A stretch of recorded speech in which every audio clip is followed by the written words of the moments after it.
신약 성경을 펼치면 마태, 마가, 누가, 요한 4개 복음서가 우리를 기다립니다. 그런데 마태, 마가, 누가복음과 요한복음은 성격이 완전히 다릅니다. 누차 말씀드린 내용이지만 마태, 마가, 누가복음은 우리가 공관복음이라고 얘기합니다. 예수님이 서 계시면 마태복음은 와, 저분이 왕으로 오신 분이시구나, 저분이 우리를 위해서 오신 저분입니다, 그분입니다. 객관적으로 제3자의 입장에서 설명합니다. 아, 저분은 왕이시네. 마가복음은 뭐라고요? 와, 저분은 좋으시구나, 섬기는 분이시구나. 누가복음은 하나님이신 그분이 사람으로 오셨네, 참 인간이시다. 그래서 제가 설명을 드릴 때 마태복음의 별명은 사자복음, 사자가 힘이 있잖아요. 동물 중에 왕이잖아요. 마가는 소복음, 송아지복음. 소는 사람을 위해서 섬깁니다. 일하고요, 고기도 주고요, 가죽도 주고요. 우리 한국 사람들은 뼈까지 다 우려 먹지 않습니까? 그렇게 황소처럼, 송아지처럼, 소처럼 우리를 섬기시는 종으로 오신 예수님, 그게 마가복음입니다. 누가복음은 사람이라 그랬죠? 정말 자비하시고 인자하신 예수님의 모습을 누가는 표현하고 있습니다. 와, 저분은 정말 인간으로 오신 분이구나. 그래서 인간적인 얘기가 나온다 그랬지요. 선한 사마리아 사람의 이야기, 삭개오의 이야기, 돌아온 탕자의 이야기, 부자와 나사로의 이야기, 누가복음에만 나옵니다. 그것은 전부 다 참 인간적인 그런 예수님입니다. 그런데 요한복음은 전혀 성격이 다릅니다. 저분이 아닙니다. 그분이 아닙니다. 와, 왕이시구나, 와, 좋으시네, 와, 진짜 좋은 사람이다, 아닙니다. 요한복음은 이것을 주관적이라고 그래요. 주관적. 나는 이렇게 시작됩니다. 나는 길이다, 내가 바로 진리다, 내가 바로 복음이다, 내가 바로 생명이다, 내가 바로 목자다, 내가 포도나무다, 나는 하늘에 태초부터 있던 하나님의 말씀이다. 다르죠? 저분이 아닙니다. 요한복음 전부 다 나는. 그래서 독수리 복음이라고 그랬죠? 나를 본 사람은 아버지를 보았다, 나와 아버지는 하나다. 얼마나 분명합니까? 자, 이 말씀을 드리는 이유는 오늘 본문에도 같은 말씀이 나오기 때문에 드리는 말씀입니다. 내가 곧 생명의 떡이니라. 예수님께서 내가 바로 생명의 떡이다, 내가 바로 너희를 위하여 먹는 양식이다. 마태, 마가, 누가와 다르죠. 여러분, 요한복음의 이 성격을 분명히 알고 오늘의 본문 말씀 내가 곧 생명의 떡이니라 하고 말씀하신 이유를 아셔야 합니다. 실제로 요한복음 6장에는 1절부터 생명의 떡이신 그분이 무엇을 하셨는가 하는 것이 나옵니다. 뭐가 나오죠? 오병이어의 기적이 나옵니다. 보리떡 5개와 물고기 2마리로 5,000명을 먹입니다. 장정들만 말입니다. 남자만 말입니다. 어린 아이와 여자들을 합하면 적어도 한 2만 명은 되었으리라 생각합니다. 이런 큰 기적을 행하신 예수님, 생명의 떡으로 오신 그분입니다.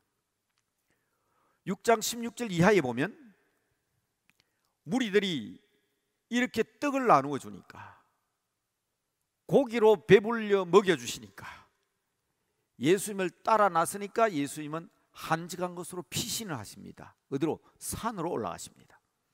그리고 제자들에게 디베랴 바다 건너편에 있는 가브나움으로 가라고 명령하십니다. 분명히 예수님은 그 배에 타고 계시지 않았습니다. 제자들이 배를 타고 갈릴리 호수를 지나 가브나움으로 가는데, 베란간 큰 바람이 불어서 파도가 일어나 위급한 상황이 되었습니다. 제자들이 그 위기를 돌파할 궁리를 찾지만 바다에서 어부들로 노젓는 사공으로 자란 그들이지만 그 파도를 이겨내지 못합니다. 파도가 일어난다고 해서 들고 있는 노를 가지고 파도를 두들겨 패면 파돌부가 잔잔해지면 얼마나 좋겠습니까? 예수님께서 얼마나 위급하셨던지 그 상황을 보시고 바다 위로 걸어오십니다. 그것이 또한 오늘 우리 본문 6장에 나오는 이야기입니다. 내 인이 두려워하지 말라. 바다와 파도를 꾸짖으시고 잔잔하게 하십니다. 베드로도 바다 위로 걷게 되는 놀라운 장면도 연출이 되지만 예수님을 바라보지 아니하고 파도를 바라봄으로 말미암아 물에 빠져들어가는 해프닝도 벌어집니다. 여러분, 무리들은 이 놀라운 일들을 겪었고 이 놀라운 사실을 확인을 합니다. 왜냐하면 예수님을 찾아서 가브나움으로 왔는데 분명히 예수님은 산으로 올라가셨는데 제자들과 함께 그 현장에 있었기 때문입니다.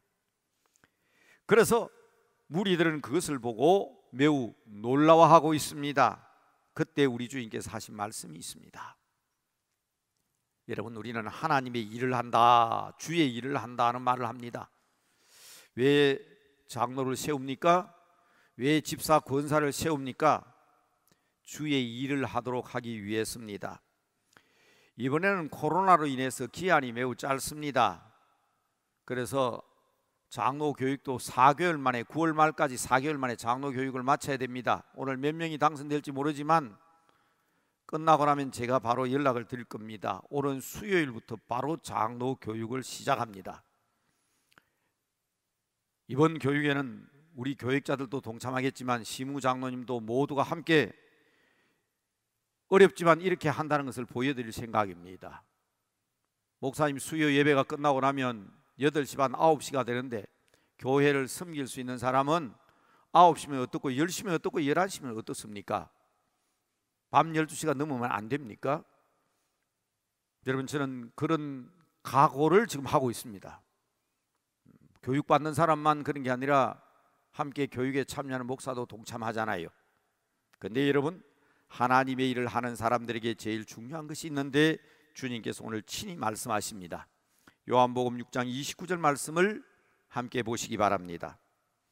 하나님의 일이 뭐라고 말씀하고 있는가? 하나님께서 보내신 일을 뭐 하는 것이? 믿는 것이 하나님의 일이라 그랬습니다. 밤이 늦건 일찍건 잠을 자건 안 자건 하나님을 믿어야 합니다. 주님을 믿는 믿음이 하나님의 일입니다. 그런데 이 말씀을 듣고 무리들은 지금 예수님께 요구를 합니다. 여러분, 말씀에는 무조건 순종하셔야 합니다. 6장 30절에 우리가 보고 당신을 믿도록 행하시는 표적이 무엇입니까? 그렇게 물어요. 여러분, 우리는 주님을 잘 알고 있습니다. 그런데 믿게 해주면 믿겠다는 겁니다. 이것은 하나님의 일을 하는 사람들의 자세가 아닙니다. 여러분, 분명히 하시기 바랍니다. 하나님의 일을 하시는 성도 여러분, 하나님의 일이 무엇이라고 했습니까? 하나님께서 보내신 일을 믿는 것. 그래서 첫 번째 말씀드립니다. 하나님의 일은 하나님을 전적으로 믿고 따르는 것입니다. 거기에 이유나 핑계가 필요 없습니다. 그런데 여기에다가 오늘 무리들은 조건을 붙이려고 합니다. 어떻게 해주면 어떻게 주면, 건강을 주면. 제가 거절하다가 지난 주 중에 우리 한국에서 어느 유명한 기도원에서 설교를 했습니다. 비는 내리는데 설교를 하고 돌아오는데 앞에서, 골목길 앞에서 불이 깜빡깜빡 하면서 저 차를 세우는 거예요. 웬일인가 하고 우산을 들고 밭을 들고 나갔더니 차 안에는 몸이 불편한 분이 계셨습니다. 팔다리를 쓰지 못하시는 분인데 기도원 예배에 참여하려고 왔는데 비가 와서 본당에 못 들어가고 운전하시는 분 막아서 은혜 받고 나와서 돌아가는 길에 저를 발견하고 기도를 해달라고 먼저 골목길에서 기다리고 있었습니다. 제가 무슨 기도를 해드려야 되냐고 물어봤더니, 목사님, 저는 하나님 앞에 하나님 일을 하는데 건강을 핑계로 댔고 물질을 핑계로 댔고 시간을 핑계로 댔습니다. 그런데 지금 이렇게 내 몸을 내 마음대로 가눌 수가 없는데 교회에서, 작은 교회에서 장로로 피택이 됐습니다. 후회가 너무 막급합니다.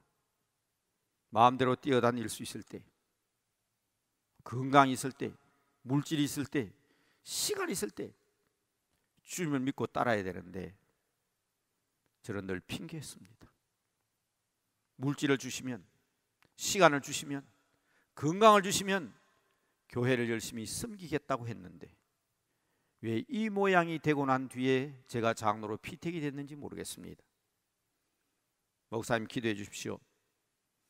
오늘 전해 들었는데 목사님 말씀이 기도가 하나님의 일이라 하셨으니 비록 작은 교회지만, 개척교회지만 기도로 주님의 교회를 섬기겠습니다. 여러분, 제가 눈물로 기도하고 돌아왔습니다. 여러분, 우리는 너무나 많은 조건을 붙입니다. 하나님의 일에는 조건이 없습니다. 믿음이 하나님의 일입니다. 조상들이 광야에서 먹었던 것 같은 만나와 같은 표적을 구했습니다. 그러나 여러분, 이 시간 고백하셔야 합니다. 지금 이 시간 이 위기에도 여러분 살아있다는 게 표적인 줄로 믿으시기 바랍니다. 그게 하나님의 사랑의 표적입니다. 지금 이 시간 하나님을 대면하여 영상으로든지 교회 현장이라든지 지금 예배를 드리고 있다는 사실이 바로 우리 주님 살아계신 표적이다, 내가 믿어야 될 표적이라는 사실을 믿으시기 바랍니다. 진짜 할 일은 지금 내가 이 자리에 있다는 표적으로 감사해야 합니다. 불신자들이, 믿지 않는 이웃들이 여러분들에게 요구할 것입니다. 나도 좀 믿을 수 있도록 증거를 보여달라고 한다면 당당하게 여러분 나를 보라고 얘기할 수 있어야 합니다. 나같이 죄 많고 허물 많고 부족하고 모자라고 미련한데도 불구하고 하나님이 나를 불러서 교회 집사로 쓰지 않냐, 내가 권사 장로로 쓰지 않냐, 이게 표적입니다. 봐라, 나 같은 사람이 어떻게 예수 믿는 사람 되겠냐, 그게 표적이라고. 여러분들도 이웃만큼 배웠고 이웃만큼 알 것은 다 알지 않습니까? 이웃만큼 겪을 일 다 겪으신 여러분들인데 내가 과학을 몰라서, 내가 이론을 몰라서, 학문을 몰라서 예수 믿겠냐? 제 친구들은 저를 만나면 다 기적이라고 합니다. 여러분 보셔서 제 성격을 이미 파악하셨겠지만 예수 안 믿을 때도요, 참견 안 해도 될 일을 참견하면서 하나님이 어디 있느냐고 떠들던 사람이긴 하지만은, 과거에 꼭 그렇기 때문에 그런 것은 아닙니다만은, 저는 종종 제 친구들에게 예수님께서 말씀하신 대로 이야기할 때가 많습니다. 요한복음 14장 9절 말씀입니다. 나를 본 자는 아버지를 보았거늘 어찌하여 아버지를 보이라 하느냐. 나를 보면 예수님이 보이지 않느냐고. 그렇습니다. 거룩하신 주님, 죄 없으신 주님 맞습니다. 그렇게 말씀하실 수 있었을 겁니다. 그런데 지금 이 무리들이 예수님을 바라볼 때는 예수님을 다 알지도 못하고 깨닫지도 못하는 상황이었습니다. 오늘 무리들이 그러잖아요. 저 형제들을 우리가 다 알고 있는데, 그 엄마가 누군지 다 알고 있는데, 우리가 똑같은 사람인데 그러잖아요. 그럼에도 불구하고 예수님께서 말씀하셨습니다. 자신들은 똑같은 유대인이요 같은 죄인인 줄 아는 사람들에게 나를 본 자는 아버지를 보았다고 말씀하셨습니다. 거룩한 영적인 영체가 와서 말씀하신 거 아니에요. 그렇다면 우리도 지금 예배당에서 스마트폰을 들여다보면서 이 귀한 시간 컴퓨터 모니터 앞에서 예배 드리는 여러분들을 하나님께서 친히 보내주신 하나님의 사람이란 사실을 여러분들은 먼저 인정하시고 믿으셔야 합니다. 그래서 저는 지금 이 시간 자신 있게 여러분의 아이디를, 정체성을, 아이덴티티 크라이시스라고 지난주에 말씀드렸죠. 정체성 위기의 시대입니다. 이럴 때 우리는 우리의 정체성을 확실하게 하셔야 됩니다. 한번 자막을 보면서 따라합니다. 한번 따라합시다. 내가 바로 증인입니다. 내가 바로 표적입니다. 내가 바로 믿는 자입니다. 내가 바로 일꾼입니다. 자신 있게 하세요. 갈수록 힘이 점점 약해지네요. 오래 길어지니까. 다시 한번. 내가 바로 영생을 가진 자입니다.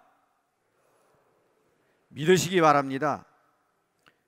주님을 따르는 성도들이라면 당연히 주님의 말씀에 귀를 기울여야 합니다. 진실로 너희에게 이르노니 믿는 자는 영생을 가졌나니 내가 곧 생명의 떡이니라. 첫 번째, 이 귀한 사실, 내가 존재하는 그 자체가 표적이라는 사실을 믿으셔야 합니다. 하나님의 일은 믿는 것입니다. 이것저것 환경을 핑계하지 마시고 우리의 믿음을 점검하시기 바랍니다. 둘째로, 이 일을 위하여 우리 주님께서 내가 떡이라고 말씀하셨으니, 여러분, 주님이 내가 떡이다, 내가 생명의 양식이다, 이것을 헬라어로 에고에임이라고 합니다. 여러분, 에고란 말 많이 들었죠? 에고이즘, 에고. 영어로, 헬라어로 에고란 말은 영어의 I입니다. I. 에임이란 말은 M입니다. I am. 나는 누구누구이다. 에고에임이 나는 누구누구이다. 본문 6장 51절 조금 읽어드린 말씀 지나서 보면, 나는 하늘에서 내려온 살아있는 떡이니 사람이 이 떡을 먹으면 영생하리라. 내가 줄 떡은 곧 세상의 생명을 위한 내 살이니라. 물론 만나를 먹었던 유대인들의 광야 40년 체험은 대단합니다. 엄청난 체험입니다. 그래서 그와 같은 표적을 보여달라고 요구하는 겁니다. 그러나 그들이 먹었던 만나와는 비교도 안 되는 주님의 말씀입니다. 다시 말씀드립니다. 여러분들도 배우시고 공부하시고 경험도 하시고 구전일, 좋은 일 많이 겪으시고 경험도 참 많으십니다. 제 표현대로 하면 산전, 수전, 공중전 다 겪으신 분들이에요. 그러나 주님 앞에서 어느 것이 진리라고 말씀하실 수 있습니까? 그분의 은혜가 아니고 된 일이 하나라도 있습니까? 주님은 분명히 선언하십니다. 너희 조상들은 광야에서 만나를 먹었어도 죽었거니와 하늘에서 내려오는 떡이니, 나는 하늘에서 내려온 떡이다, 이 말이에요. 사람으로 하여금 먹고 죽지 아니하게 하는 것이 내가 너희를 위해서 온 목적이다.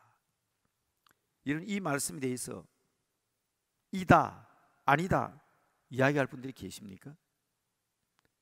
내가 줄 떡은 곧 세상의 생명을 위한 내 살이니라. 이 말씀에 대해서 왈가왈부할 분이 우리 가운데 한 분이라도 계십니까? 그런데 여러분들은 이 사실을 알고 있지만 이 떡을 어떻게 취급하고 계시는지 스스로 물어보셔야 합니다. 맛을 평가하시는 건가요? 하나님의 말씀의 맛이 어떻다고 지금 평가하신다고? 지금 말씀 가운데 확 덤비지 못하시는 거냐? 제가 그렇게 묻고 있습니다. 이 양식의 성분을 여러분들 평가하시기 위해서 기다리십니까? 성경 통독을 통하여 이미 그 맛을 보신 성도 여러분, 한 걸음 더 나아가 성경 필사까지 마치신 분들이 있습니다. 그분들은 그 맛을 아십니다. 그 기쁨과 그 감격을 아십니다. 지난 어버이 주일에 어르신들에게 나눠드린 카스테라가 그렇게 맛있는 줄 몰랐습니다. 저는 그 달콤하고 부드러운 카스테라를 사실은 어려서부터 보리빵은 좋아했지, 찐빵은 좋아했지만, 팥빵은 좋아했지만, 부끄럽게도 카스테라라는 빵을, 저는 그거를 카스테라라고 하는 줄 몰랐습니다. 얼마나 맛있던지. 저도 어제 퇴근길에 요 아래에 있는 가게 가서 카스테라 사들고 집으로 갔습니다.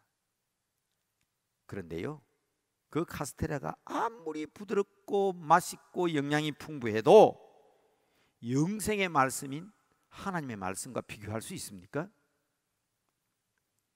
맞습니다. 그들의 조상들이 40년 동안 광야에서 먹었던 만나의 체험, 너무나 소중하고 귀한 역사적 경험이 맞습니다만은, 그러나 우리 주님의 말씀에 대한 맛이나 영양가를 평가하느라고 지금 가버나움 해당에서 저 바다 건너편에 어제만 하다도 베세다 떨역에서 오병이어의 기적의 능력을 체험한 이 사람들이 지금 바다 건너 가버나움 해당에서 지금 큰 논쟁이 일어나 있는 겁니다. 그게 지금 오늘 본문 말씀이에요. 여러분, 우리는 이 논쟁의 결론을 들어야 합니다. 내가 진실로 너희에게 이르노니 인자의 살을 먹지 아니하고 인자의 피를 마시지 아니하면 너희 속에 생명이 없으리라. 광야에서 먹고 죽었던 만나나, 아무리 부드럽고 맛있는 영양가가 있는 카스테라나, 여러분이 아무리 맛있게 먹는 보양식이라도 비교할 수 없습니다. 그렇습니다. 세상적인 말로 하면 저는 더 이상 꼰대라는 소리를 듣기 싫습니다. 다른 목사님은 농담도 잘하고 웃기기도 잘하고 새로운 말도 잘 하시던데, 우리 목사님은 교사 출신에다가 그것도 윤리선생, 도덕선생 출신이 돼가지고 꼰대 같은 선생님이라서 맨날 기도하자, 성경 읽어라, 가정예배 드려라, 그 소리밖에 안 한다고 그러시는데, 저도 그 소리 듣기 싫어요. 꼰대라는 소리 듣기 싫습니다. 아들, 딸, 마누라 자랑을 하더라도 새로운 이야기 같으면 모르겠는데 늘 결론은 기도했습니다, 가정예배 드렸습니다, 하나님께 맡겼으니 이런 복 주셨습니다, 식상할 줄로 압니다. 그걸 누가 모르냐고요? 우리가 그거 원칙 몰라서 그러냐고요? 그러나 여러분, 죄송합니다. 코로나 위기가 계속되면 계속될수록 부득이합니다. 종말이 가까우면 가까울수록 부득이합니다. 꼰대 같은 소리라는 말을 들어도 제가 아는 한 다른 방법은 없습니다. 오히려 꼰대 같은 소리를 듣는 것을 복으로 하셨으면 좋겠습니다. 주님께서도 끝까지 그렇게 말씀하시기 때문입니다. 내 살은 참된 양식이다. 내 피는 참된 음료로다. 여러분, 우리 주님의 말씀과 기도와 예배 외에 다른 간증할 거리가 어디에 있습니까? 이 말씀으로 변화받는 여러분들 되시기 바랍니다. 주님의 살과 피를 말씀하시잖아요. 그 찢어진 살과 피, 결국은 뭡니까? 십자가입니다. 십자가의 도, 십자가의 길입니다. 그래서 마지막으로 믿음과 그 믿음을 통한 영생, 그 길, 그래서 마지막으로 찢어주신 살과 피를 의미하는 십자가를 강조하는 것입니다. 하나님의 일을 하시기를 원하시는 성도 여러분, 하나님의 일은 믿음입니다. 하나님의 일을 하는 사람들은 영생을 얻은 자들입니다. 영생하는 길은 주님의 길을 가야만 합니다. 그 생명의 길이 바로 우리 주님이 친히 떡이 되시고 양식이 되신 이 말씀 외에는 길이 없습니다. 다시 말씀드립니다. 성경 읽으시기 바랍니다. 오늘 선거 결과에 관계없이 내가 당선되었건 당선되지 않았건, 내가 원하는 사람이 됐건 되지 않았건, 내가 기쁘건 슬프건, 내가 위로받아야 했다는 생각이 들건 상처를 받았건 이유가 없습니다. 다시 말씀드립니다. 성경 읽으십시오. 성경 말씀으로 삽시다. 저는 예수님을 알게 된 이후 지난 50년 동안 그렇게 살아왔고 그 이상도 이하도 얘기할 수 있을 만한 자격이 없습니다. 그래서 저는 제자들에게도 가족들에게도 늘 강조하는 것이 가정 예배와 기도로 나는 지탱해 왔다. 여러분이 증인입니다. 여러분이 기적입니다. 여러분이 바로 표적입니다. 여러분이 영생입니다. 여러분을 보면 주님이 보여야 합니다. 여러분들은 주님의 살을 먹고 피를 마시며 사는 사람들이기 때문입니다. 그 길은 오직 주님의 십자가의 길뿐입니다. 주님은 우리들이 이해하기 쉽도록 비유로 가르쳐 주셨습니다. 바울은 그의 살을 먹고 피를 마심으로 영생을 가진 우리들에게 대단히 직설적이고 직접적인 표현 방법으로 선포합니다. 하나님의 나라는 먹고 마시는 것이 아니다. 이 무리들처럼 세상적인 것을 먹고 마시는 게 아닙니다. 오직 성령 안에 있는 의와 평강과 희락이라. 먹고 마시는 이야기 이제 그만합시다. 이야기하지 않아도 하나님께서 다 주십니다. 그러나 여러분, 이것은 기억하셔야 합니다. 한번 따라하겠습니다. 오직 성령 안에 있는 의와 평강과 희락이라. 오직 성령님과 함께 주님과 함께 의로운 십자가를 통하여 평강, 샬롬으로, 희락, 기쁨으로 주님께 영광을 돌리는 여러분들 되시기를 바랍니다. 기도하겠습니다. 하나님, 하나님의 일을 할 수 있는 저희들이 되게 하여 주셨사오니 어렵고 힘든 이때에 우리의 믿음을 굳건하게 하여 주시옵소서. 믿음이 부족합니다. 그래서 걱정하고 염려하고 핑계합니다. 용서하여 주시옵소서. 모든 것이 아버지에게 있음을 고백하며 주님을 따르기로 결단한 주의 백성들이오니 주의 피로 구원하시고 생명의 길을 허락하여 주셨사오니 영생의 떡인 말씀과 기도로 승리하는 저희들 되게 하여 주시옵소서. 하나님 나라의 백성으로서 주님을 따르는 주님의 일꾼으로서 십자가의 길을 통하여 성령 안에 있는 의와 평강과 기쁨의 삶을 사는 저희들 다 되게 하옵소서. 주의 피로 이루어진 샘물에서 물을 길어 마시며 주님의 살로 이루어진 말씀의 떡으로서 생명을 유지하며 어렵고 힘들다 할지라도 주님의 십자가를 짊어짐으로 주님의 뒤를 따르는 주의 백성 되게 하옵소서. 예수님의 이름으로 기도드리옵나이다. 아멘.